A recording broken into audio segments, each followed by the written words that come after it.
बता देता हूँ कि नहीं ना।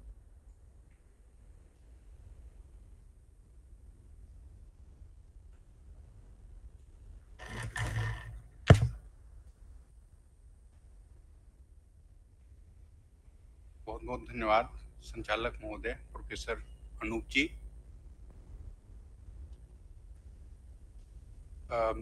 कितना समय है मेरे पास? 5 मिनट।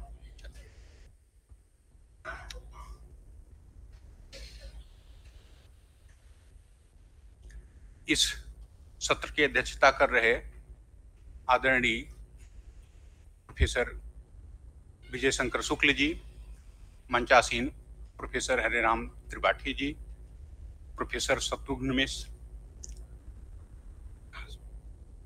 सब मिश्र त्रिपाठी उपाध्याय सब एक, प्रोफेसर उपेंद्र त्रिपाठी जी, हमारे पूर्व डीन साहब professor Srinivas Pandey ji, professor Kamlesh Jha ji, professor Deenbandhu Pandey ji, professor Sitaram Dubey ji, आदरणीय दीदी डॉक्टर माधवी तिवारी जी, प्रोफेसर हरिराम त्रिपाठी जी कुलपति संपूर्णानंद विश्वविद्यालय, डॉक्टर डीपी शर्मा निदेशक पूर्व निदेशक भारत कला भवन, और परम आदरणीय श्री पद्म विभूषण प्रोफेसर राजेश्वराचार्य जी और उपस्थित समस्त सभागार में उपस्थित समस्त विद्वज्जन।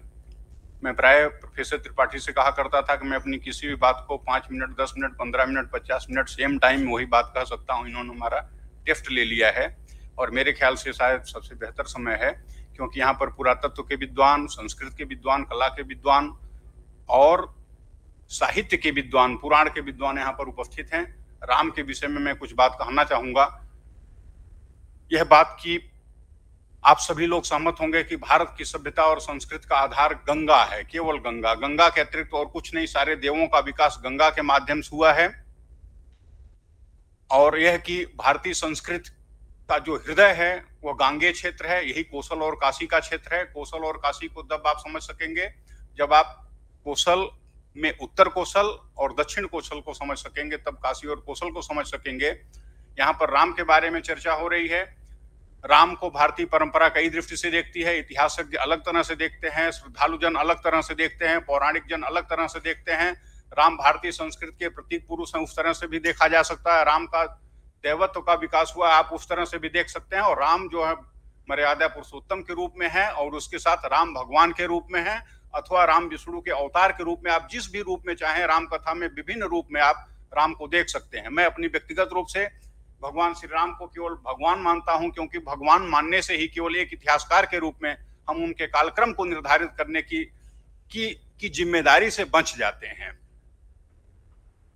किंतु अगर आपने भगवान राम को राम नहीं माना, आपने उनको सांस्कृतिक पुरुष प्रतीक माना, अथवा आपने उनका अवतारी जन माना, अथवा आपने उनको ऐतिहासिक पुरुष माना, तो जब आप ऐतिहासिक पुरुष मानेंगे तो आपके सामने यह समस्या अवश्य आएगी, वह ऐतिहासिक पुरुष किस काल के थे, उसकी संस्कृति क्या थी, उसके प्रमाण क्या हैं, और उसका पुरातात्विक आधार क्या है, उसके साहित्य क्या है।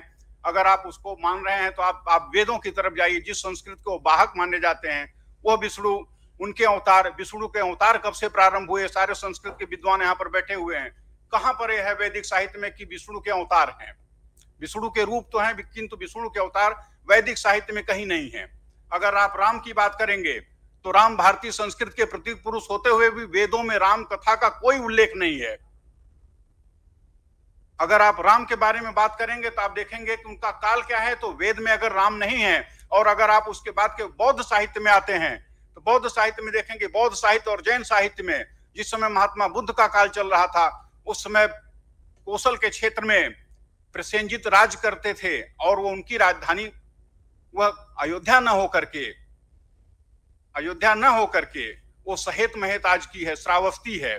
तो फिर यह बात आती है कि जो बौद्ध साहित्य जिसका कालक्रम प्राय 6ठी शताब्दी ईसा पूर्व माना जाता है वह, और जिसको आप सभी प्राय संस्कृतज्ञ और पौराणिक सभी लोग यह मानते हैं कि वैदिक साहित्य, खासतौर से वेदांत साहित्य तक आते आते आप ये मानते हैं कि करीब 7वीं 8वीं शताब्दी तक आपके संस्कृत साहित्य का विकास होता है, उस 7वीं 8वीं शताब्दी तक राम कहीं नहीं दिख रहे हैं।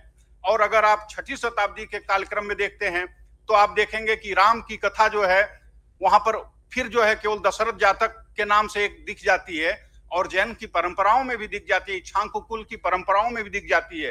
ये बात ठीक है, किंतु स्वयं भगवान राम की कथा, क्या उसके लिए केवल आप 2 शताब्दी का समय देंगे? ये पॉसिबल नहीं है।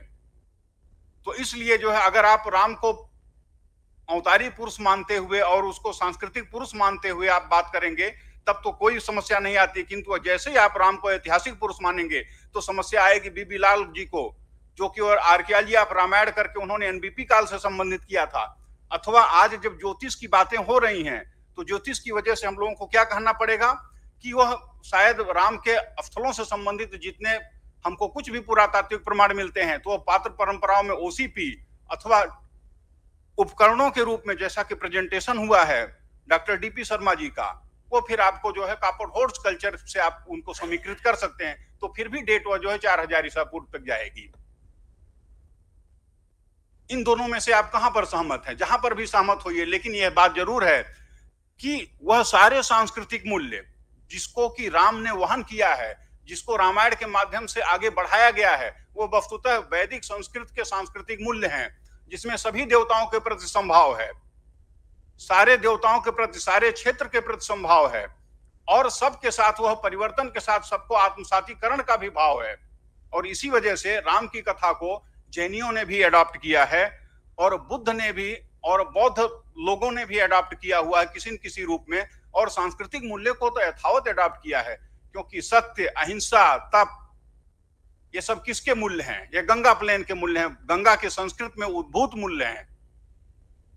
और जब हम आप दक्षिण की ओर जाएंगे तो आप देखेंगे कि राम कथा का विस्तार वो होते जाता, उसके पुरातात्विक प्रमाण हैं, जैसा कि प्रोफेसर दुबे ने अपने पिछले प्रेजेंटेशन में दिखाया। तो हम लोग इन चीजों को बहुत गहराई से देखते हुए जाते हैं। हमारा यह यहाँ के उपस्थित विद्वज्जनों से यह केवल एक ही अनुरोध है कि वो राम को किसी एक रूप में पहले देखने की कोशिश करें। हमारे ख्याल से भगवान राम को भारतीय संस्कृति के प्रतीक पुरुष के रूप में इस तरह से देखने की कोशिश ज्यादा उचित होगी। वो वस्तुतः भारतीय संस्कृति के एक देवता थे, जीवंतमान देवता थे। और मेरे इसी के साथ मेरा प्रेजेंटेशन पूर्ण होता है। बहुत बहुत धन्यवाद।